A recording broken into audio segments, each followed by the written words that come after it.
പ്രിയ സഹോദരങ്ങളെ, യേശുവും ശിഷ്യന്മാരും കൂടി ഒരു വഴി പോകയിൽ യേശു അപ്പാക്ക് വിശന്നപ്പോൾ ദൂരത്ത് നിന്ന് അവിടെ ഒരു അത്തിമരം നിൽക്കുന്നതായിട്ട് കണ്ടു. നോക്കിയപ്പോൾ ഇലകളല്ലാതെ അതിനകത്തൊരു ഫലവും ഇല്ലായ്കയാൽ യേശു ആ അത്തിയെ നോക്കി ഇങ്ങനെ പറഞ്ഞു. മർക്കോസിൻ്റെ സുവിശേഷം 11-ാം അധ്യായം 12-14 വാക്യങ്ങൾ നമുക്കൊന്ന് വായിക്കാം.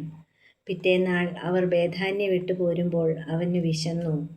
അവൻ ഇലയുള്ളൊരു അത്തിവൃക്ഷം ദൂരത്ത് നിന്ന് കണ്ടു. അതിൽ വല്ലതും കണ്ടു കിട്ടുമോ എന്ന് വെച്ച് ചെന്നു.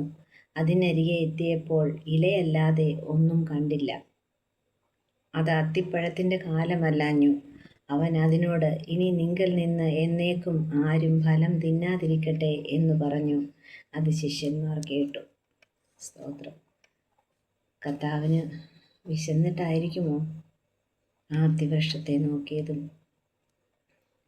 ഒരുപക്ഷെ ആ ശിഷ്യന്മാരോടായി, ആ ശിഷ്യന്മാർക്ക് വേണ്ടിയിട്ടായിരിക്കും കർത്താവ് അങ്ങനെ പറഞ്ഞത്.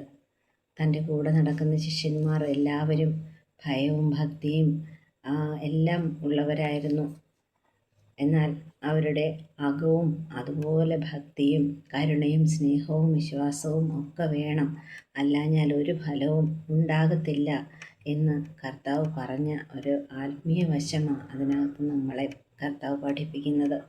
സ്തോത്രം. നമുക്കും അതുപോലെ ആ ഇലകൾ തളിർത്ത് നിൽക്കുന്നത് പോലെ പുറമേ നിന്ന് കാണുമ്പോഴുള്ള ഭക്തിയും പ്രാർത്ഥനകളും സംസാരവും പ്രവൃത്തിയുമല്ല യേശു നമ്മളെ കൊണ്ട് ഉദ്ദേശിക്കുന്നത്. നമ്മുടെ ഹൃദയത്തെയാണ് കർത്താവ് നോക്കുന്നത്. അതുപോലെ നമ്മൾക്കും ഇന്ന് ഫലം കായ്ക്കാം, ഫലം കായ്ക്കുന്നവരായി തീരാം. സ്തോത്രം.